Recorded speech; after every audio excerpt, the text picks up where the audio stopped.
At my engagement party, my mom raised a glass to toast. Then took back my $45,000 wedding fund and gave it to my sister. She slapped me. In front of everyone. For saying no. 10 minutes later, she was in handcuffs, and my entire family turned on me. Charlotte Johnson is my name, and I'm 30 years old. Brookmere is a mid-sized city where I work as a graphic designer.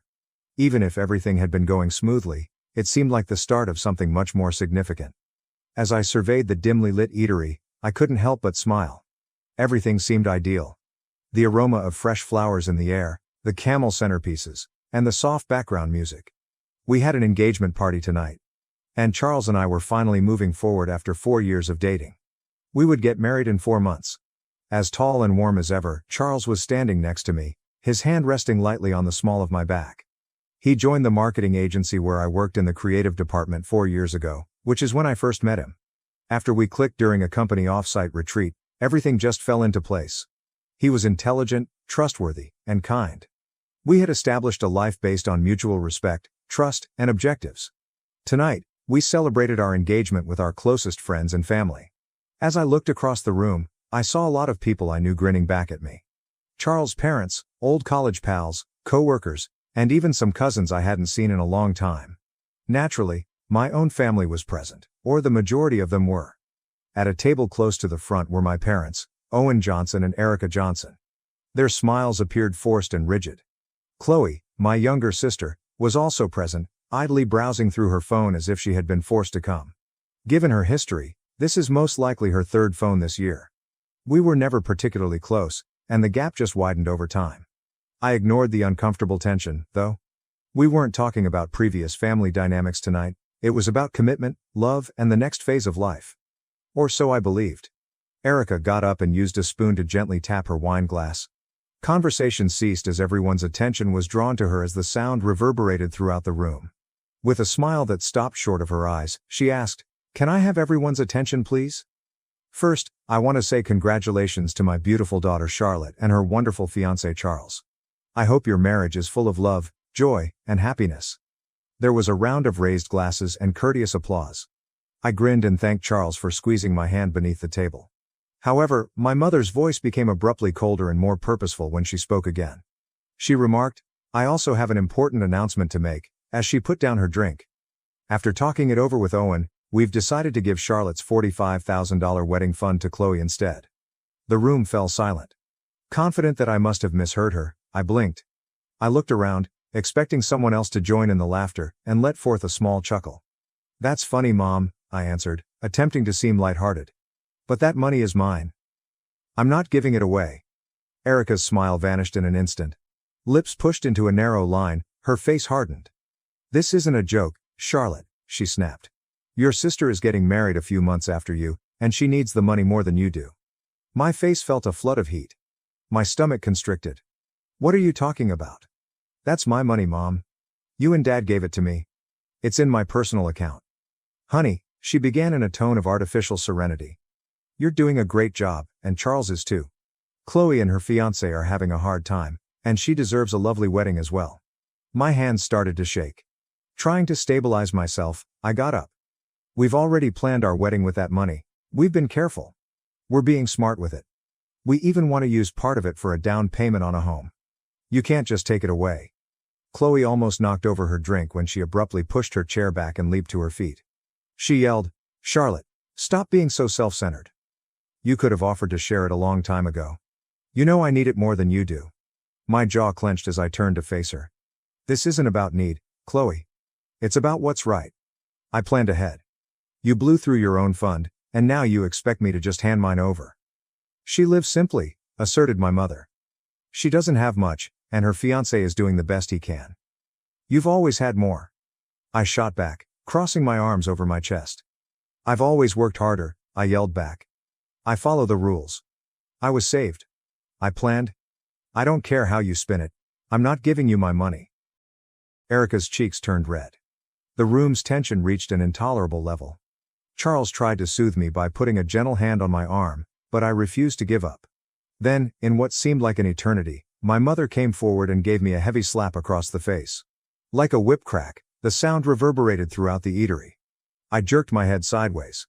My eyes instantly swelled and my cheek ached, not only from the pain but also from the shock. There was utter silence in the room. Nobody made a move. Chloe appeared astounded as well.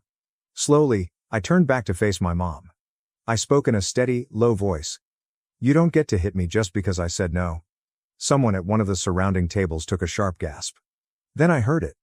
A server at the bar talking softly into a phone. "Yes, hello. I need to report an assault. It happened just now at Alden's Bistro." After a few minutes, sirens could be heard coming toward the eatery. The guests were silent, with several of them glancing at me and others looking at their plates clumsily, not knowing how to respond. I remained mute as I took in the shock of what had just transpired. Even though my cheek hurt, the emotional sting was more intense. While my father quietly drew Erica away in an attempt to soothe her, Charles stood next to me, his jaw clenched. 2 officers in uniform came inside the restaurant a little while later. One of them came over to our table and inquired as to if I had been attacked. I confirmed what had transpired with a low nod. A server who was close by came forward to describe the slap, describing how Erica had hit me in front of the diners. Erica attempted to justify herself by claiming that it was only a family issue, but the officer patiently explained that public violence is illegal regardless of a person's relationship. I was asked if I wanted to file charges by the officers. Despite my heart thumping in my chest, I spoke steadily. "Yes, I do." Right there in the restaurant, they arrested Erica. I saw Chloe looking at me in shock as the officers brought her out in handcuffs, as if I were the bad guy for just defending myself. My dad silently followed them out. The visitors were uncertain whether to applaud, weep, or depart, and the room remained motionless. Charles never once released my hand during the entire event. After consulting with my attorney, I formally filed a report and sought criminal charges later that evening. The following day, Erica was freed on bail, but the legal proceedings had already started. We went back to court a few weeks later, but this time it was for the smack rather than the money. Erica stepped before the court, who went over the restaurant's security footage and witness accounts. There was no denying the evidence. She was given a $2,000 fine, 6 months of probation, and required anger management training after being found guilty of misdemeanor assault. Fortunately, the judge offered her a 30-day suspended jail term rather than actual jail time. She avoided making eye contact with me while I sat in the courtroom. And I got up, looked directly into my mother's eyes, and responded unequivocally when the judge asked if I had anything to say. I didn't expect this from my mother, but no one is above the law. I was mistaken to believe that things would settle down once the trial drama subsided. Our family's division was only widened by the slap and the arrest. Erica didn't make contact. I was blocked on everything by Chloe. What about my dad? Well, he decided to keep quiet. However, the true storm was yet to come. When I returned home 3 weeks after the engagement party, I saw a hefty envelope in my mailbox. It was the kind of envelope that makes your stomach turn. It came from Hall & Sutter Associates, a law company. There was an official notice inside. My parents were suing me for the $45,000 fund, saying I had misappropriated it and it was only intended for tuition costs. I initially chuckled incredulously. When I was 17, I put the money aside in a custodial account, so it was legally mine. I was given complete control when I was 19. Chloe and I were informed by our parents that we may spend our money whatever we pleased after we reached adulthood. That I had been cautious, realistic, and goal-oriented was the only difference. I utilized some of it to pay for my education at a public university, used a scholarship to cover the remaining amount, and let the account grow. I was continually making plans for the future. In contrast, Chloe attended an expensive private school, left after 2.5 years, and used the remaining funds to start a boutique that collapsed after 7 months. She squandered her cash on a launch party with hired influencers, an expensive picture shoot, and branding. When all fell apart, all she had left was a fancy car that she had bought on a whim because she thought she would succeed. She and my parents wanted my money now that she had lost it. I engaged Brianna Lane, a shrewd, composed, and self-assured lawyer. She examined my papers, then turned to face me and said, "They don't have a case. The account was gifted to you. There are no restrictions on how you use it. Any mention of a verbal agreement won't hold up in court." I nodded, both relieved and irritated. I questioned, "Then why go through all this?" Brianna gave a shrug. "Because some people would rather drag you down than admit they made mistakes, especially when they're protecting someone else." Suddenly, I saw that I was facing not just a court battle but a lifetime of imbalance, denial, and partiality. My mom wasn't merely attempting to embezzle my money. She was making me pay for Chloe's failure in an attempt to make up for it. The ensuing months were among the most taxing of my life. Everything I had, including time, energy, and even concentration at work, was devoured by the legal matter.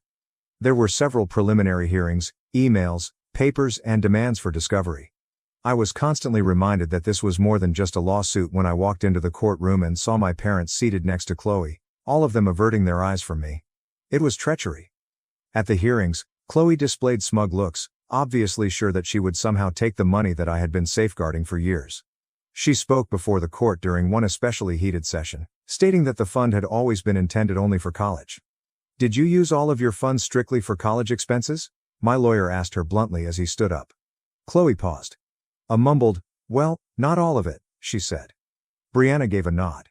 "In fact, you dropped out of college and used the remaining amount for your own business venture and a luxury car, didn't you?" Chloe's expression tensed. "That's not relevant. However, it was highly pertinent." Brianna went on. "So if there were supposedly strict conditions on this money, why were you allowed to use it for non-educational purposes without objection?" Chloe was unable to respond. As the courtroom listened, I sat silently, my heart racing yet steady. My parents' partiality, Chloe's carelessness, and their attempt to hide her shortcomings by punishing me were all suddenly coming to light. Charles continued to be my anchor outside the courtroom. He attended every hearing, supported me during every obstacle, and never stopped reminding me that it was important to stand my ground. However, it wasn't simple. It seemed like everything I had planned for my wedding was being taken away from me because of the legal bills and emotional exhaustion. A portion of our planning had to be postponed. I didn't get any sleep. Sometimes I cried in the middle of the night, and other times I cried in between work meetings. However, I never gave up. I realized that money wasn't the only factor in this fight. For once, it was about holding my family accountable, about being seen, and about being valued. Things got worse just when I believed they couldn't get much worse. My cousin Melissa called me when I was at home going over a list of wedding vendors. She said empathetically, "Charlotte, I just wanted to say I'm sorry about the wedding being canceled." A beat skipped in my chest. "What are you talking about? The wedding's still on." A pause occurred. "Your mom called me last week. She said you and Charles broke up because he cheated on you." My mouth fell open. In the hour that followed, I got 3 more calls from bewildered friends and distant family members who wanted to know why the wedding had been canceled. Even phony emails purporting to be from me had been received, claiming that the event had been canceled. Nothing was in my sent folder when I checked my email, indicating that someone had created a phony account to mimic me. I was taken aback. My first thought was of Chloe. The trend was obvious, but I had no evidence. Legal charges were just the beginning of the sabotage. It had turned personal. One of the few family members who hadn't chosen a side was my mom's sister, Aunt Mara, whom I called. "I was about to call you," she sighed. "Your mother's been telling people you're lying about Charles, that you're unstable, and that the wedding was never supposed to happen." Weary, I reclined against the wall. I questioned, "Why is she doing this?" "Because she's protecting Chloe," Aunt Mara said kindly, in response. "She's always protected her, even when she didn't deserve it. I love Chloe, but your mom is enabling her. And now she's dragging you through the mud to make her look better." The treachery was more profound than any testimony given in court. In an attempt to gain compassion for my sister, my own mother was attempting to damage my reputation. When Charles entered that night, he saw my face right away. He said, "What's wrong?" I told him what Melissa had stated and gave him screenshots of the phony emails. He wasn't shocked, but he was angry.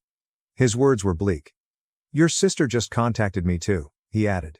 "She said she had proof that you were cheating on me. She sent photos." I looked at him horrified. He took out his phone and displayed a number of shoddy, obviously altered pictures of a woman standing next to an unknown man with my face pasted onto another body. It was extremely distressing but also hilariously awful. Charles gave a headshake. "Of course I didn't believe it, but my parents saw them too. Your family is trying to destroy everything we're building." At that point, we made the decision to act. For the wedding, we engaged a professional security company and sent in pictures of Erica, Owen, and Chloe with the directive that none of them be let entry. I didn't want to let them destroy anything else, even though I detested that it had come to this. I woke up the morning of the wedding feeling a weird mix of dread and excitement. Just outside of Brookmere, Charles and I had selected a stunning outdoor location. Elegant and intimate without being over the top. The green area was lined with white seats facing a wooden bridge covered in fresh flowers. As guests started to arrive, I stood in my dress in the wedding room, fixing my veil. Nerves tightened in my gut, not because of the vows, but because of what I knew was still possible. 2 skilled security officers were posted at the venue's entrance, and they were under tight orders to bar members of my immediate family from entering. I had reviewed all the details with Charles. I was still unable to unwind. The door of the bridal suite was knocked on at about 2:15. Lowering his voice, one of the guards entered. "Miss Johnson," he began carefully. "We've just detained a young woman attempting to enter through the back service gate. She matches the photo you gave us. Your sister, Chloe." My heart was racing. I inquired, "Was she alone?" "Yes," he replied. "But she was carrying a tote bag. When we opened it, we found a large can of red paint." My throat tightened each breath. She intended to destroy the bridal gown, the location, and the guests. Disbelief, sadness, and rage struggled for room in my chest. The guard asked, "Do you want to press charges? We can contact the local sheriff right now." I paused. I had every reason to call the police again after the slap, the lawsuit, the falsehoods, the altered photos, and now this. However, this was the day of my wedding. Their disarray had already cost me enough. I finally answered, "No," in a flat voice. "Just make sure she's removed from the property and doesn't come back. Please also check that my parents haven't tried to sneak in." He gave a nod and walked away. I slid onto a chair close by and tried not to cry.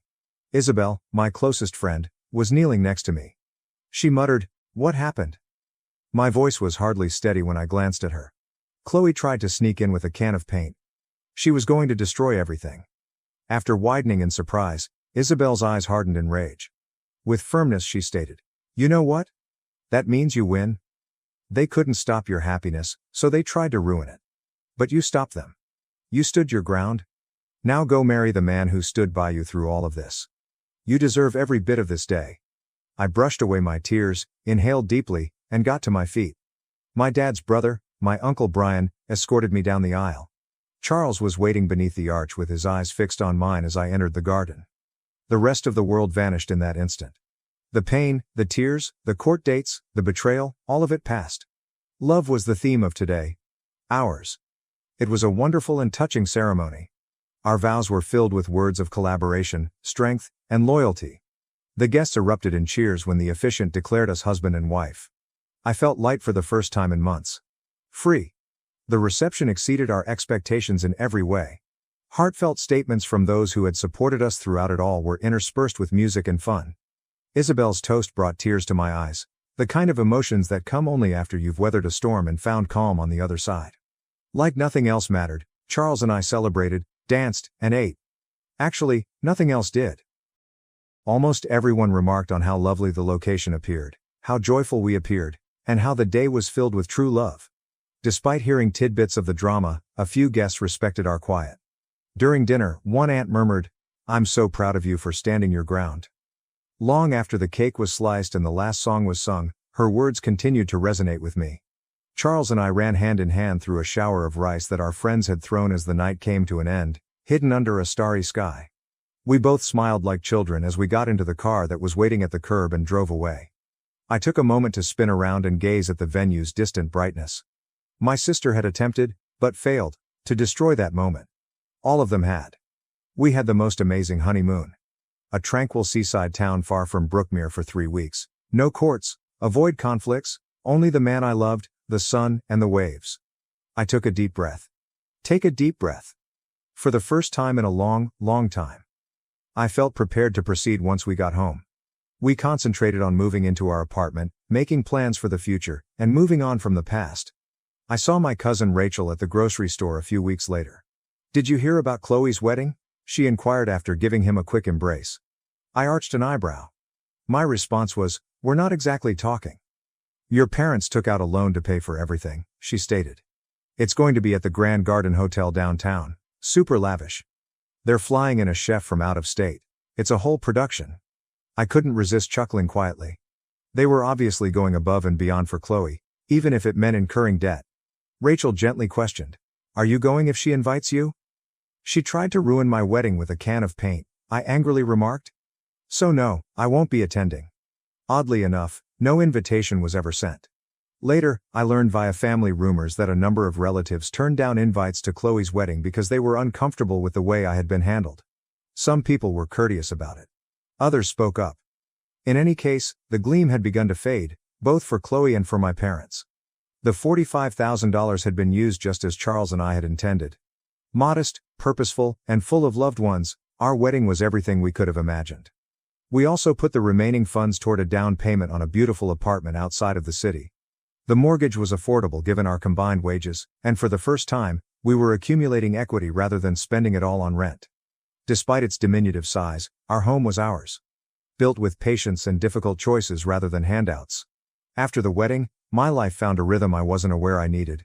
On the weekends, Charles and I decorated our new flat. Nothing extravagant, just walls covered with pictures from our wedding and trips, shelves we put up ourselves, and a couch we saved for. Charles giggled as he fumbled with an IKEA dresser one Saturday afternoon while we were arranging the guest room. "Who do you think will be our first overnight guest?" questioned him. I stopped, holding a screwdriver. My thoughts briefly turned to my parents. In a distant reality, they might say they're sorry. Perhaps Chloe would mature and accept accountability for her actions. I wasn't holding my breath though. Finally, with a kind smile, I said, "Whoever it is, there'll be someone who genuinely cares about us." Holidays passed without any texts, calls, or invitations. Their absence was painful at first. That year, my birthday went by in silence, and I never heard my mother's voice wishing me a happy birthday for the first time. But then I thought of the slap, the lawsuit, the falsehoods, the paint, the phony pictures, and the attempt, motivated by jealousy, to ruin something innocent. And the agony gave way to understanding. Every now and then, Charles would ask me if I believed that my family and I would ever be at peace. Sincerely, I said, maybe one day. But if it ever happens, it'll take more than an apology. It'll take change. And I don't see that coming anytime soon. In the end, Chloe's wedding came and went. I heard it was extravagant, with matching designer outfits for the bridesmaids, champagne fountains, and a hired string quartet. However, a few important family members chose not to go because they were uneasy about the way my parents and sister treated me. Even worse, word spread that Owen and Erica had taken out a huge loan. In an attempt to make a statement and act as though the previous year hadn't occurred, they had thrown everything into that one event. However, it had, and people recalled. I came to a deep realization as Charles and I developed our marriage. Family is more than simply your genetic relatives. It's the individuals who respect your peace, encourage your boundaries, and rejoice in your victories. Yes, I had lost a lot. However, I had acquired a house. A husband who supported me no matter what. Friends and family who never wavered after seeing the truth. Above all else, I still had myself. I didn't break down. I refused to give in. I defended what I had created out of honor, not greed. We were able to purchase stability, a home, and a future thanks to the $45,000 investment. In reality, though, it granted us freedom. Freedom from coercion. Liberty from culpability. Freedom from a family that thought obedience was a prerequisite for love. I defended myself. And I prevailed. Not only in court, however, in life. We appreciate you viewing this moving tale. Please remember to like the video to express your support if you found it to be touching or relatable. We would love to hear your opinions, so please leave a comment below. Make sure to subscribe to the channel so you don't miss any new uploads if you like stories with strong emotions and satisfying endings that are inspired by real life. Thanks for watching and diving into this wild family drama with me. If you love Reddit family drama, don't forget to subscribe and turn on notifications so you never miss the next one.